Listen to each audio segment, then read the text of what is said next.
Il focus di questa giornata del Giro del Fuoco è la geotermia, un viaggio lungo la rotta del vapore. Il cuore caldo di Toscana mette a disposizione di queste terre questa risorsa che serve per produrre energia elettrica, ma anche per l'utilizzo del calore, i teleriscaldamenti, cultura, storia, i poli museali che raccontano la geotermia e il turismo sostenibile. E accogliamo qui Omar, Elisa e Marco Aurelio per fargli fare appunto il Giro del Fuoco e conoscere tutte le caratteristiche della geotermia. Strade Bianche e Giro del Fuoco per me è stata un'esperienza magnifica, ho scoperto cose che non conoscevo, oltre ad aver pedalato in un territorio magnifico che è quello della Toscana. Pedalando noi abbiamo un grosso consumo di energia, siamo sempre lì a scaldare questo motore infinito che ci porta a percorrere varie avventure, vari giri, varie gare in bici, e lo stesso lo fa la geotermia. Parlando di ciclismo, di geotermia e di sostenibilità, quello che io vedo che accomuna questi tre punti è proprio il ciclo, quindi come la bici appunto si muove, si pedala per muoversi, la geotermia utilizza l'energia della terra ma la rimette poi nel sottosuolo in altre forme, e come appunto la sostenibilità aiuti l'ambiente ad essere sempre più efficiente, sempre più sano. Da un lato il ciclismo è uno sport molto praticato e Enel Green Power è sponsor della Gran Fondo Strade Bianche che è stata corsa ieri.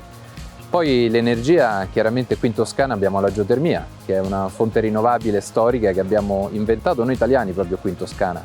E infine la sostenibilità. Il ciclismo per se stesso è uno sport salutare e sostenibile, non inquina praticandolo, ma grazie a queste manifestazioni noi facciamo un qualcosa che genera valore che poi ricade sul territorio.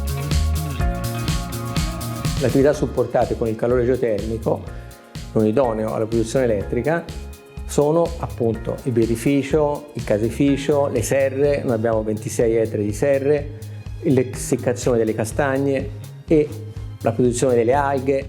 Il calore geotermico è fondamentale, entra all'interno del caseificio e ci fornisce tutto il calore necessario per le varie produzioni del formaggio, dal riscaldamento del latte alla produzione della ricotta alla camera calda. Senza calore il formaggio non si potrebbe produrre.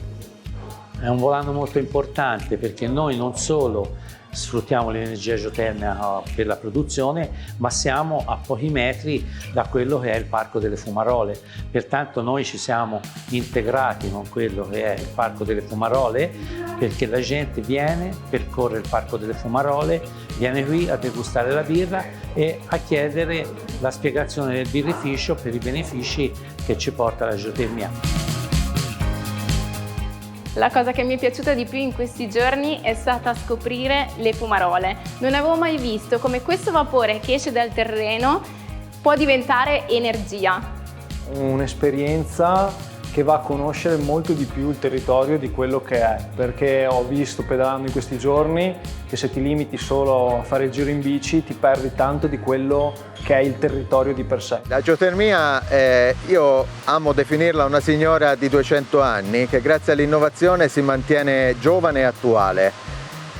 Tante sono le applicazioni che stiamo guardando per il futuro, ne voglio citare una. Grazie all'utilizzo della CO2 geotermica, del calore geotermico, noi a Chiuslino, una centrale non molto lontana da qua, abbiamo testato un processo di produzione di un'alga particolare che si chiama spirulina, che è un'alga che ha un elevatissimo potere proteico e anche energetico.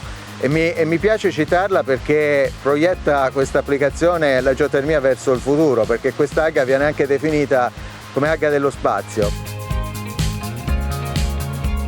Conoscevo la Strade Bianche perché l'ho corsa con i professionisti ed è un evento importantissimo, un evento al pari di Roubaix, di Milano-Sanremo, di gare molto importanti. Il Giro del Fuoco invece ci ha permesso di conoscere quanta energia c'è nel sottosuolo e come l'uomo la usi ma non sfrutti, la usi in maniera positiva per creare energia e per rimettere energia nel nostro pianeta. Tutte queste iniziative hanno a che fare con portare il turismo sul territorio, godersi in compagnia la natura e alla fine energia, sostenibilità, turismo, tutto questo è armonia, è molto bello.